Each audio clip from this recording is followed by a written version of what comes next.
नांदेड़ दक्षिण विधानसभा मतदार संघ में वंचित से उम्मीदवारी मिलने के बाद से फारूक अहमद को अवाम की ताईद व हिमायत मिल रही है। पिछले 20 सालों से हर महाज पर वंचित तबकात और खुसूसन मुसलमानों के मसाइल पर आवाज बुलंद करने वाले फारूक अहमद इस मर्तबा दक्षिण का समीकरण अपने नाम कर सकते हैं। उम्मीदवारी मिलने के बाद से लगातार मतदार संघ के मुख्तलिफ इलाकों में इनकी प्रचार सभाएं जारी है। कल साईनगर में फारूक अहमद की जाहिर सभा का आयोजन किया गया, जहां बड़ी संख्या में लोग इन्हें सुनने के लिए जमा हुए थे। अपने ऊपर होने वाले जुल्म के खिलाफ बोलने की जुर्रत होनी चाहिए। आज हमको हिकमत के नाम पर बुज़दिल बनाया जा रहा है।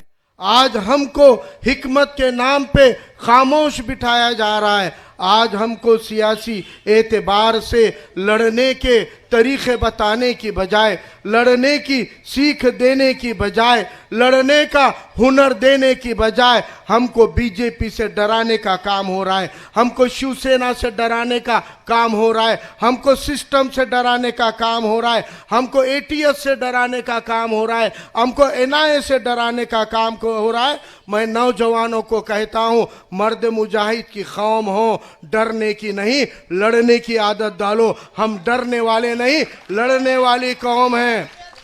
सभी से गुजारिश है, दुआ है, किसी के बहकावे में मत आओ। फारूक अहमद क्या है आज बताने की जरूरत नहीं है। पिछले 20 से 25 साल मेरा किरदार, मेरे चाल चलन, मेरा पूरा आपका मेरा कारकिर्द आपके सामने खुली किताब की तरह है। आप बता दो कि कहीं पे भी हमने कोई भी ऐसी गलत बात की हो जो मुल्क के कानून के दायरे के बाहर रहे या वो अपने दीन के दायरे के बाहर है। हमने हर तरीके से कोशिश की अपने किरदार को साबित रखते हुए समाजी सियासी जिंदगी में हमने अपने आप को खड़ा किया है। इसलिए मैं कहना चाहता हूं, आप बहकावे में मत आओ, इस बार मुत्तहिद हो जाओ। देखो आपके साथ वंचित तबकात का, बहुजन तबकात का एक बहुत बड़ा वोट है। 2019 में फारूक अहमद को 14,000 से ज्यादा पिछड़े समाज का वोट मिला था, जबकि उबैद लाला ने बताया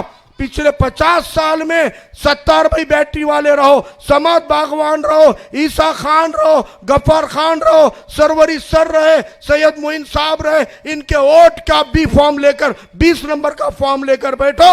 इनमें से किसी को भी 2000 गैर मुस्लिम वोट नहीं मिले थे।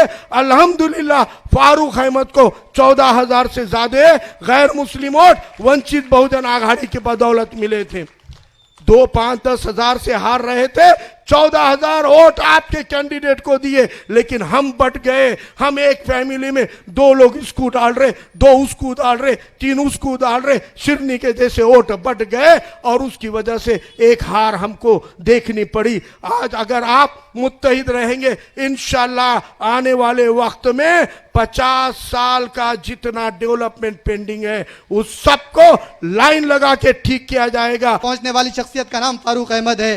फारूक अहमद क्यों जरूरी है, इस पर हम अगर गुफ्तगू करेंगे तो बहुत लंबी चौड़ी हम गुफ्तगू कर सकते हैं। बहरहाल आपको ये मैं मुख्तसर अंदाज में कहना चाह रहा हूँ, मजलिस इत्तेहादुल मुस्लिमीन से मुझे भी बहुत मोहब्बत है, लेकिन मजलिस इत्तेहादुल मुस्लिमीन के अकेली पार्टी से बिना इत्तेहाद और बिना दीगर समाज के वोट लिए सीट हरगिज नहीं आ सकती। अगर आप वोट देते हैं तो आपका वोट जाये है। अब इसके बाद हम देखते हैं हम्बरडे को अगर आपको वोट देखना है तो आप उठाइए 2019 से लेकर 2024 तक कितने मुद्दे मुसलमानों के ऐसे आए थे जिस पर हम्बरडे को हमने वोट दिया था। हमने अपना नुमाइंदा, अपना लीडर, अपना एमएलए मुंतखब किया था। अगर हम्बरडे ने आपकी आवाज उठाई तो बेशक हम्बरडे को आप जरूर वोट दीजिए। अगर हम्बरडे ने यूसीसी पर कुछ बोला तो आप वोट दीजिए। अगर हम्बरडे ने एनआरसी पर कुछ बोला तो उसको वोट दीजिए। आज हिंदुस्तान के अंदर, पूरे हिंदुस्तान के अंदर वक्फ का मुद्दा बहुत बड़ा मुद्दा और मसला बन गया है। पार्लियामेंट से लेकर असेंबलियों तक वक्फ बिल का विरोध किया जा रहा है। अगर हम्बरडे की 1 मिनट की कहीं क्लिप है कि वक्फ की जमीन मुसलमानों की जमीन है और मोदी सरकार उस पर कब्जा करना चाहती है, अगर हम्बरडे ने कहीं 1 मिनट की बाइट कही है तो मैं आपको खुले मन से फारूक अहमद के सामने कह रहा हूं कि आप हम्बरडे को वोट दे दीजिए। अगर एनआरसी के ऊपर हम्बरडे ने आपकी आवाज बनाई है, आपकी नुमाइंदगी की है, तो आप हम्बरडे को वोट दे दीजिए। अगर वक्फ बिल पर हम्बरडे आपका नुमाइंदा बना है तो आप हम्बरडे वॉर्ड ए को वोट दीजिए। अगर इसलिए हम बिला बेखौफ ये कह रहे हैं कि फारूक अहमद नांदेड़ के सिर्फ मुसलमानों का नहीं बल्कि दलितों का, दबे कुचलों का, पिछड़ों का, SC ST का, माइक्रो ओबीसीज का लीडर है। आपके और मेरे लोग ही वो बिल को समझ सकेंगे और अपनी बात को रख सकेंगे। इसीलिए हमें आज मुस्लिम नुमाइंदों को असेंबली में भेजने की जरूरत है। मुस्लिम रिजर्वेशन का मामला आया तो 5% मुस्लिम रिजर्वेशन का मसला पिछले 15 सालों से लटका हुआ है। ट्रिपल तलाक के नाम पर जब बात होती है तो जितने भी आप सेक्युलर लोग कहते हैं, जितने भी सेक्युलर आमदार खासदार कहते हैं, वो पीठ दिखाकर भागने का काम करते हैं। जब बुर्खे की बात आती है तो पीठ दिखाकर भागने का काम करते हैं। ऐसे मसाइल पर लड़ने के लिए मुस्लिम रहनुमाओं का होना जरूरी है। ऐसे मसाइल की गंभीरता को समझने के लिए, आपके और मेरे मसाइल को समझने के लिए, आपके और मेरे मसाइल को असेंबली के अंदर रखने के लिए आपके और मेरे बीच के लोगों का होना जरूरी है। और अल्हम्दुलिल्लाह फारूक अहमद साहब वो शख्सियत है जो अवाम के बीच से आते हैं। वो किसी पार्टी के दम पर बंधे हुए शख्सियत नहीं है।